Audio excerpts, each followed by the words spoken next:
Good morning friends, welcome to shorthand helpline. Shorthand helpline में आप सभी का स्वागत है। तो चलिए स्टार्ट करते हैं डिक्टेशन। लेकिन उससे पहले आप लोगों ने जो हमें बधाइयाँ दी मेरे बर्थडे पर, आप लोगों का बहुत बहुत बहुत शुक्रिया, क्योंकि आप लोगों ने मेरे बर्थडे को पर 4 चांद लगा दिया। ये मेरे लिए बहुत मायने रखता है। तो चलिए स्टार्ट करते हैं ज़्यादा बातें ना करते हुए, क्योंकि हॉलीडेज़ हो गए हैं। बर्थडे की वजह से इधर 1-2 दिन का हॉलीडे हो गया है, बट अभी कंटिन्यू रहेगा। ओके, तो चलिए स्टार्ट करते हैं। सबसे पहले 80 शब्द प्रति मिनट का डिक्टेशन, फिर उसके बाद 100 शब्द प्रति मिनट, फिर 120 शब्द प्रति मिनट का डिक्टेशन।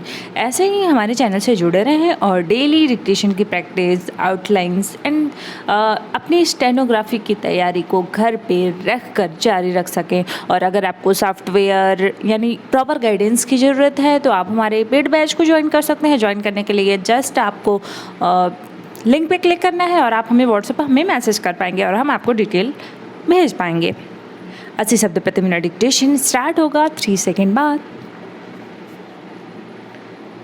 स्टार्ट। उत्तर प्रदेश के मुख्यमंत्री योगी आदित्यनाथ ने निर्देश दिया है कि प्रदेश के सभी मंत्री और अधिकारी अपनी और अपने परिजनों की चल अचल संपत्ति का ब्यौरा दें, जिसे सरकारी पोर्टल पर सार्वजनिक किया जाए। साथ ही उन्होंने कहा कि मंत्री और अधिकारी अपने परिजनों को सरकारी कामकाज में हस्तक्षेप न करने दें। उन्होंने सीख दी कि हमें अपने आचरण से आदर्श प्रस्तुत करना है। हालांकि यह कोई नई बात नहीं है।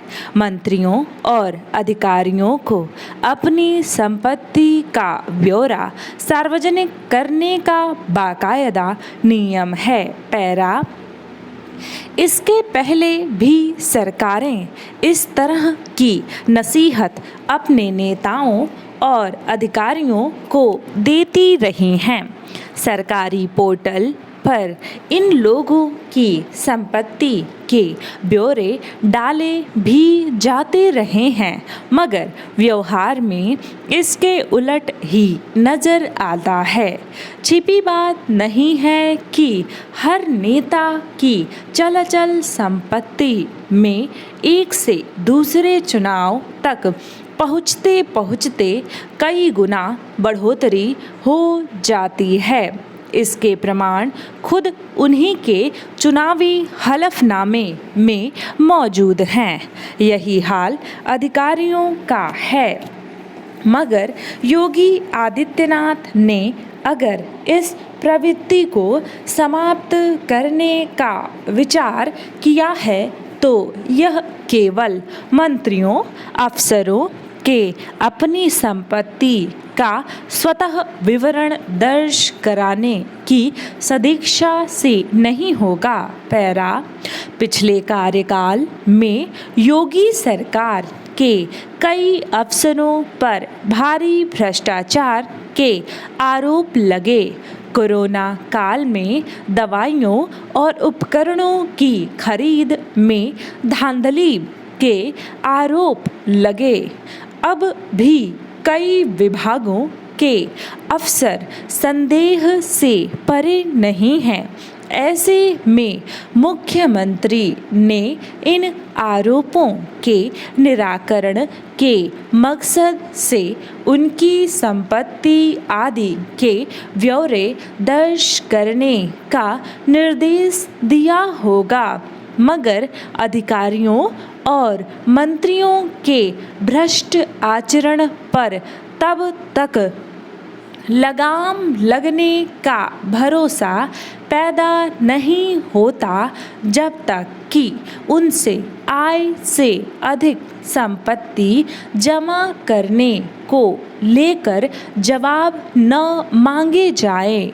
यह उम्मीद कर लेना कि नसीहत भर से वे अपने आचरण से आदर्श प्रस्तुत करने लगेंगे, एक खाम ख्याली ही होगी।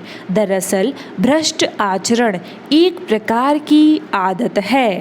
पैरा, यह आदत अचानक नहीं बदलती, इसके लिए कड़ाई करनी पड़ती है। उत्तर प्रदेश में प्रशासनिक अधिकारियों का एक संघ है जो हर साल अपने तय सर्वेक्षण कराता और सूची जारी करता है, जिसमें भ्रष्ट अधिकारियों के बाकायदा नाम दिए जाते हैं। मगर विचित्र है कि कोई भी सरकार उन अधिकारियों के खिलाफ सख्त कदम उठाने का प्रयास करती नहीं दिखी। फिर यह भरोसा भी कैसे किया जा सकता है कि मंत्री और अफसर अपनी और अपने परिजनों की संपत्ति का जो ब्यौरा पेश करेंगे वह बिल्कुल सही ही होगा। गलत तरीके से संपत्ति जुटाने वाले सबसे पहले उन्हें छिपाए रखने का उपाय तलाशते हैं। 80 शब्द प्रति मिनट डिक्टेशन समाप्त। अब बारी है 100 शब्द प्रति मिनट के डिक्टेशन की। तो आप डिक्टेशन को ज़रूर लिखें, क्योंकि अगर आपका एग्ज़ाम नहीं भी है तो भी यदि आप डेली 1 डिक्टेशन की प्रैक्टिस करते हैं, रिसेंट में नहीं है तो यदि आप मतलब बिल्कुल छोड़े ना, क्योंकि 1-2 डिक्टेशन अगर आप डेली प्रैक्टिस करते हैं, कोई भी फॉर्म निकलता है तो आप ज़रूर से उसमें सक्सेस होंगे। और ऐसा नहीं कि जब फॉर्म निकला फिर तैयारी स्टार्ट की है, फिर 1-2 महीने में एग्ज़ाम है तो उसमें सफलता नहीं के बराबर मिलती है। लक बाय चांस मिल गया तो वो मिल गया, बट ऐसे नहीं होता है, क्योंकि प्रैक्टिस बहुत ही मायने रखता है, चाहे शॉर्ट हैंड हो चाहे कोई सा भी एग्ज़ाम हो। तो आप डिक्टेशन को ज़रूर लिखा करें। ओके, इसके आउटलाइंस आपको टेलीग्राम चैनल पर दी जाती है। अगर आप अभी भी नहीं जुड़े हैं तो प्लीज़ हमें कमेंट करके बताएं, या फिर डिस्क्रिप्शन बॉक्स चेक करें, वहाँ पे लिंक दी गई है, वहाँ से जस्ट आप ज्वाइन कर सकते हैं, या फिर आप steno helpline, shorthand helpline search करें और खुद ही ज्वाइन कर ले। ओके, तो चलिए स्टार्ट करते हैं 100 शब्द प्रति मिनट का डिक्टेशन। वीडियो को लाइक करना बिल्कुल भी ना भूलें। स्टार्ट। उत्तर प्रदेश के मुख्यमंत्री योगी आदित्यनाथ ने निर्देश दिया है कि प्रदेश के सभी मंत्री और अधिकारी अपनी और अपने परिजनों की चल अचल संपत्ति का ब्यौरा दें, जिसे सरकारी पोर्टल पर सार्वजनिक किया जाए। साथ ही उन्होंने कहा कि मंत्री और अधिकारी अपने परिजनों को सरकारी कामकाज में हस्तक्षेप न करने दें। उन्होंने सीख दी कि हमें अपने आचरण से आदर्श प्रस्तुत करना है। हालांकि यह कोई नई बात नहीं है। मंत्रियों और अधिकारियों को अपनी संपत्ति का ब्यौरा सार्वजनिक करने का बाकायदा नियम है। पैरा, इसके पहले भी सरकारें इस तरह की नसीहत अपने नेताओं और अधिकारियों को देती रही हैं। सरकारी पोर्टल पर इन लोगों की संपत्ति के ब्यौरे डाले भी जाते रहे हैं, मगर व्यवहार में इसके उलट ही नजर आता है। छिपी बात नहीं है कि हर नेता की चल अचल संपत्ति में एक से दूसरे चुनाव तक पहुँचते पहुँचते कई गुना बढ़ोतरी हो जाती है। इसके प्रमाण खुद उन्हीं के चुनावी हलफनामे में मौजूद हैं। यही हाल अधिकारियों का है, मगर योगी आदित्यनाथ ने अगर इस प्रवृत्ति को समाप्त करने का विचार किया है तो यह केवल मंत्रियों अफसरों के अपनी संपत्ति का स्वतः विवरण दर्ज कराने की सदिच्छा से नहीं होगा। पैरा, पिछले कार्यकाल में योगी सरकार के कई अफसरों पर भारी भ्रष्टाचार के आरोप लगे। कोरोना काल में दवाइयों और उपकरणों की खरीद में धांधली के आरोप लगे। अब भी कई विभागों के अफसर संदेह से परे नहीं हैं। ऐसे में मुख्यमंत्री ने इन आरोपों के निराकरण के मकसद से उनकी संपत्ति आदि के ब्यौरे दर्ज करने का निर्देश दिया होगा। मगर अधिकारियों और मंत्रियों के भ्रष्ट आचरण पर तब तक लगाम लगने का भरोसा पैदा नहीं होता जब तक कि उनसे आय से अधिक संपत्ति जमा करने को लेकर जवाब न मांगे जाएं। यह उम्मीद कर लेना कि नसीहत भर से वे अपने आचरण से आदर्श प्रस्तुत करने लगेंगे एक खामख्याली ही होगी। दरअसल भ्रष्ट आचरण एक प्रकार की आदत है। पैरा यह आदत अचानक नहीं बदलती, इसके लिए कड़ाई करनी पड़ती है। उत्तर प्रदेश में प्रशासनिक अधिकारियों का एक संघ है जो हर साल अपने 23 सर्वेक्षण कराता और सूची जारी करता है जिसमें भ्रष्ट अधिकारियों के बाकायदा नाम दिए जाते हैं। मगर विचित्र है कि कोई भी सरकार उन अधिकारियों के खिलाफ सख्त कदम उठाने का प्रयास करती नहीं दिखी। फिर यह भरोसा भी कैसे किया जा सकता है कि मंत्री और अफसर अपनी और अपने परिजनों की संपत्ति का जो ब्यौरा पेश करेंगे वह बिल्कुल सही ही होगा। गलत तरीके से संपत्ति जुटाने वाले सबसे पहले उन्हें छिपाए रखने का उपाय तलाशते हैं। पैरा यह अच्छी बात है कि योगी आदित्यनाथ ने अपने मंत्रियों और अधिकारियों को आदर्श आचरण पेश करने को कहा है। सरकार का मुखिया होने के नाते अगर दागी मंत्रियों और अफसरों पर अंगुलियां उठती हैं तो उनके लिए भी असहज करने वाली स्थिति होती है। इसलिए फिलहाल जो निर्देश उन्होंने दिया है उसे केवल आदर्श विचार या औपचारिकता तक सीमित न रहने दें। सरकार से जुड़े लोगों की संपत्ति के बारे में सही जानकारी सामने आ सके, इसका भी प्रयास करना चाहिए, वरना मंत्री और अधिकारी भी समाज के लोग ही होते हैं और आम लोगों के सामने उनकी गैर कानूनी कमाई प्रकट होती है। सरकार की शुचिता इसमें है कि वह उन तथ्यों को सही रूप में सार्वजनिक कराए। इससे निसंदेह योगी सरकार की साख और बढ़ेगी। 120 शब्द प्रति मिनट अभी स्टार्ट करेंगे क्योंकि 100 शब्द प्रति मिनट समाप्त हुआ। और आप हमें कमेंट करके ज़रूर बताएं कि आपकी स्पीड कितनी है और आप कौन सा डिक्टेशन ज़्यादा से ज़्यादा लिखते हैं। या फिर अगर ये सीरीज अच्छे से चली तो आगे चल के जैसे ही 10 डिक्टेशन या फिर 20 डिक्टेशन हो जाता है तो हम 2 डिक्टेशन इसमें प्रोवाइड करा करेंगे, अर्थात 2 एडिटोरियल। तो आप लोग प्लीज़ इसे ज़्यादा से ज़्यादा शेयर करें ताकि हम उस सीरीज़ को भी इसी सीरीज़ में इंक्लूड कर सके। ओके, तो चलिए स्टार्ट करते हैं। 120 शब्द प्रति मिनट का डिक्टेशन स्टार्ट होगा 3 सेकेंड बाद। स्टार्ट। उत्तर प्रदेश के मुख्यमंत्री योगी आदित्यनाथ ने निर्देश दिया है कि प्रदेश के सभी मंत्री और अधिकारी अपनी और अपने परिजनों की चल अचल संपत्ति का ब्यौरा दें, जिसे सरकारी पोर्टल पर सार्वजनिक किया जाए।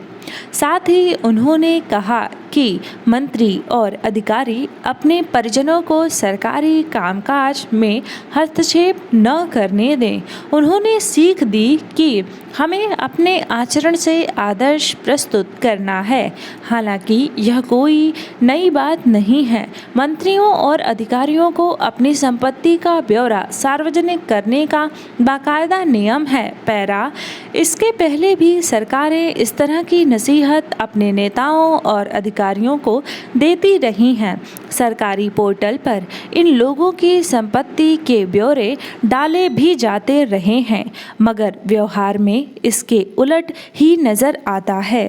छिपी बात नहीं है कि हर नेता की चल अचल संपत्ति में एक से दूसरे चुनाव तक पहुँचते कई गुना बढ़ोतरी हो जाती है। इसके प्रमाण खुद उन्हीं के चुनावी हलफनामे में मौजूद हैं। यही हाल अधिकारियों का है, मगर योगी आदित्यनाथ ने अगर इस प्रवृत्ति को समाप्त करने का विचार किया है तो यह केवल मंत्रियों अफसरों के अपनी संपत्ति का स्वतः विवरण दर्ज कराने की सदिच्छा से नहीं होगा। पैरा पिछले कार्यकाल में योगी सरकार के कई अफसरों पर भारी भ्रष्टाचार के आरोप लगे। कोरोना काल में दवाइयों और उपकरणों की खरीद में धांधली के आरोप लगे। अब भी कई विभागों के अफसर संदेह से परे नहीं हैं। ऐसे में मुख्यमंत्री ने इन आरोपों के निराकरण के मकसद से उनकी संपत्ति आदि के ब्यौरे दर्ज करने का निर्देश दिया होगा, मगर अधिकारियों और मंत्रियों के भ्रष्ट आचरण पर तब तक लगाम लगने का भरोसा पैदा नहीं होता जब तक कि उनसे आय से अधिक संपत्ति जमा करने को लेकर जवाब न मांगे जाएं। यह उम्मीद कर लेना कि नसीहत भर से वे अपने आचरण से आदर्श प्रस्तुत करने लगेंगे एक खाम ख्याली ही होगी। दरअसल भ्रष्ट आचरण एक प्रकार की आदत है। पैरा यह आदत अचानक नहीं बदलती, इसके लिए कड़ाई करनी पड़ती है।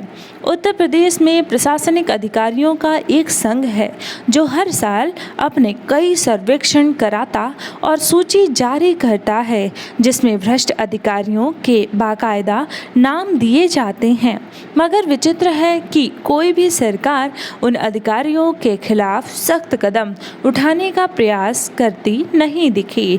फिर यह भरोसा भी कैसे किया जा सकता है कि मंत्री और अफसर अपनी और अपने परिजनों की संपत्ति का जो ब्यौरा पेश करेंगे वह बिल्कुल सही ही होगा।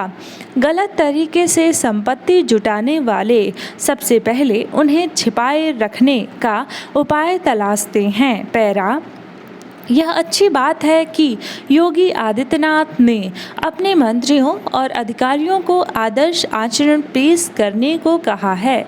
सरकार का मुखिया होने के नाते अगर दागी मंत्रियों और अफसरों पर उंगलियां उठती हैं तो उनके लिए भी असहज करने वाली स्थिति होती है। इसलिए फिलहाल जो निर्देश उन्होंने दिया है उसे केवल आदर्श विचार या औपचारिकता तक सीमित न रहने दें। सरकार से जुड़े लोगों की संपत्ति के बारे में सही जानकारी सामने आ सके, इसका भी प्रयास करना चाहिए, वरना मंत्री और अधिकारी भी समाज के लोग ही होते हैं और आम लोगों के सामने उनकी गैर कानूनी कमाई प्रकट होती है। सरकार की शुचिता इसमें है कि वह उन तथ्यों को सही रूप में सार्वजनिक कराए। इससे निसंदेह योगी सरकार की साख और बढ़ेगी। डिक्टेशन समाप्त हुआ। मिलते हैं नेक्स्ट वीडियो में। टिल देन अपना और अपने परिवार का ख्याल रखिए और प्लीज़ अगर आपने चैनल को सब्सक्राइब नहीं किया है तो अभी सब्सक्राइब कर लीजिए ताकि जब भी हम वीडियो अपलोड करें उसकी नोटिफिकेशन आपको सबसे पहले मिलता रहे। धन्यवाद।